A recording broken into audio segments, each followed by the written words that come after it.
Hiya fishy folks, and welcome back to Michael's Fish Room. Happy Water Change Wednesday, folks. That's right, folks, it's Wednesday. Time to do Water Change Wednesday. Today's video, Facebook myths busted. Grab a snack and a beverage, make sure it's healthy, and if you're a snowflake, just go curl up in the corner, stand by.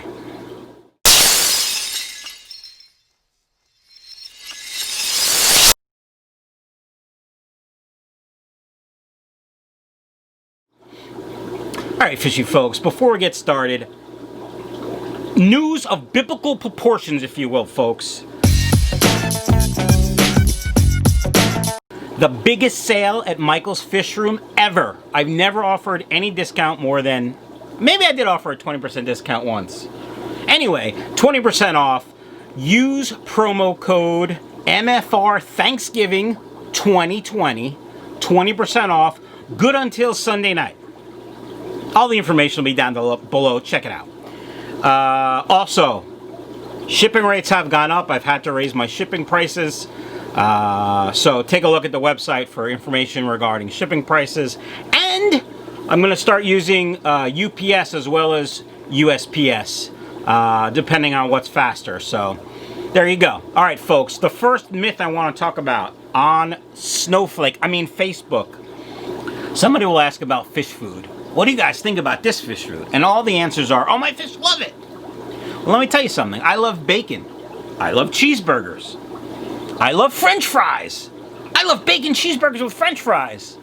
But I also had a heart attack 6 months ago because I love that stuff so much. Just because the fish love it doesn't mean it's good for them.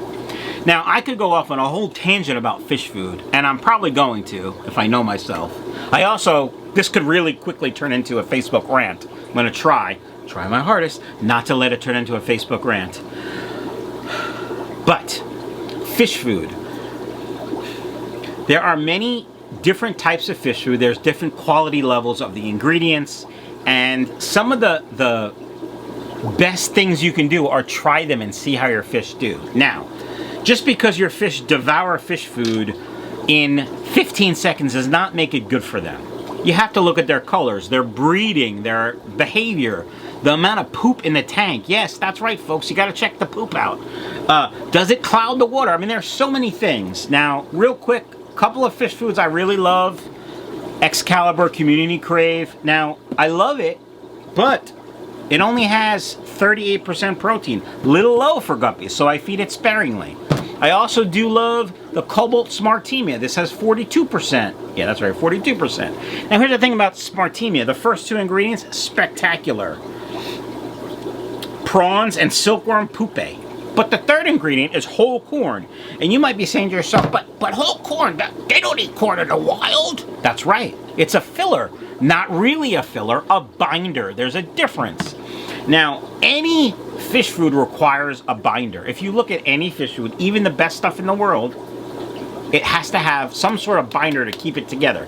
It's just a fact of physics. It's science, right? We can't defeat that yet. So this uses whole corn.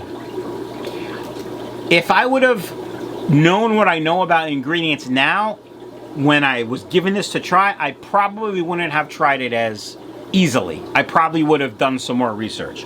Because when you see corn, a binder, as the third ingredient, you think to yourself, well, that's not right. But through 2 years of trying this, that's right, I've at least 2 years I've used this in my fish room. I see how my fish react. I see how clean the water is. I see how colorful they become. I see how active they are. And yes, they eat it fast. So I know that the first two ingredients are so good, doesn't matter the third ingredient is corn. NorthFin Flake.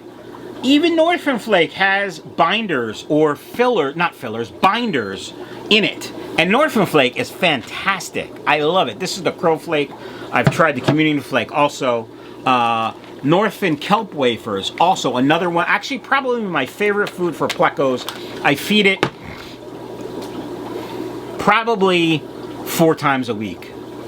At least, probably more. Probably like 6 times a week I feed it because I really like it. Now, here's the thing about pleco food in general.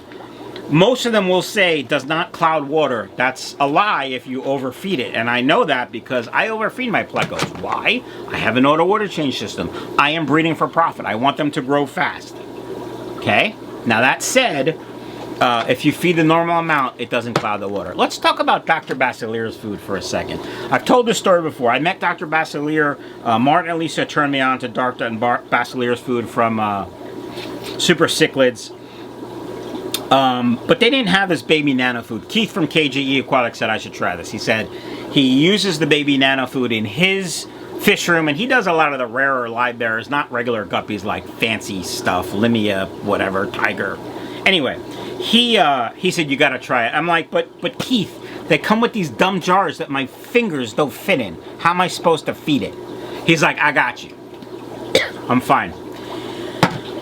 Sends me the food, sends me a deli cup with a sticker on it. I showed you the sticker. You know the story. But anyway, they do fantastic on this stuff. And you guys might be saying to yourself, but Mike, how do you know you feed so much? Because I usually, when I get a new food, I feed this food or whatever food it is to one tank, and I watch the tank for a week. I see how they do, and they do fantastic. A couple of other foods I really love. I love the freeze-dried Cyclops from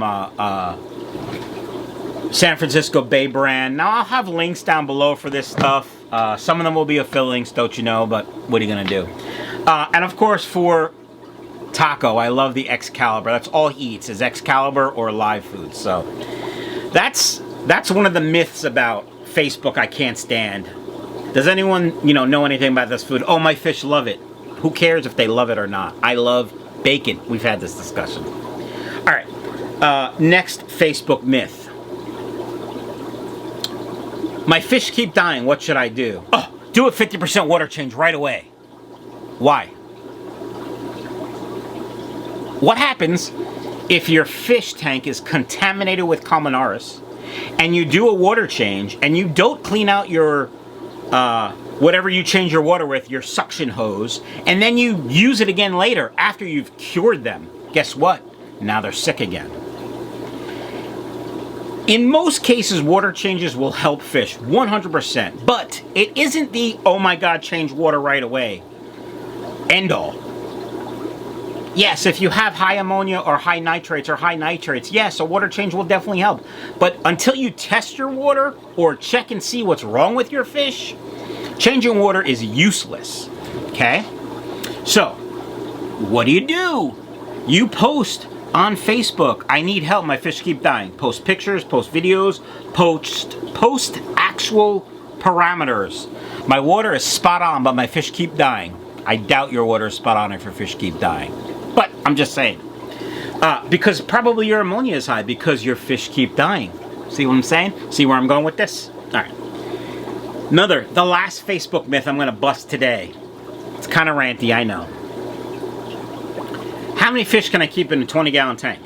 And somebody says, oh, you can easily keep 20 guppies. Or, oh, you can easily keep 10 neon tetras. How do you know how much fish they can keep if you don't know their filtration? And most importantly, how much and how often they want to change water?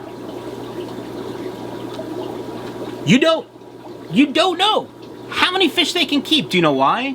Because while filtration or while stocking has a big impact on how many fish you can keep in whatever size tank you want, filtration and water changes have an even bigger impact.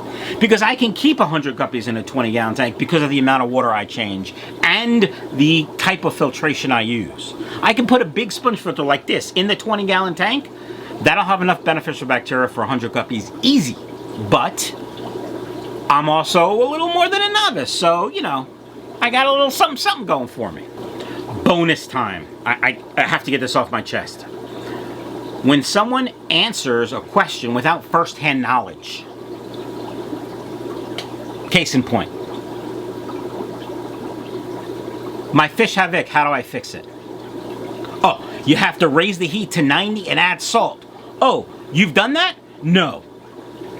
Why are you telling me this then? First-hand knowledge. You need first-hand knowledge to give advice. Don't quote the internet. Don't quote your buddy. Don't quote a stupid YouTuber. Unless you have first-hand knowledge, don't even answer. Why? Because whatever you're saying may not actually be what they have to deal with. So, yeah, now some of you might be saying, oh, it's better to give some advice than no advice. No, it's not better to give wrong advice. So, unless you have first-hand knowledge, and I've had this argument with Karens before on Facebook, and finally when I say, so you have no first-hand experience, you're just quoting off the internet, and they say, well, and then it ends it, but you know, what are you going to do? First-hand knowledge. You need first-hand knowledge if you're going to answer. Not only will you be taken more seriously, but you probably will help more, so, alright. I feel my blood pressure rising. We're going to cut it off here. If you have a Facebook myth you want busted, leave it down in the comments below. I'll take a look and I'll do a round too. So, hope you guys liked it. MFR Thanksgiving 2020, 20% off your purchase at michaelsfishing.com and promo code MFR Thanksgiving 2020 for 20% off at Teespring. See ya. If you have a Facebook myth you want busted,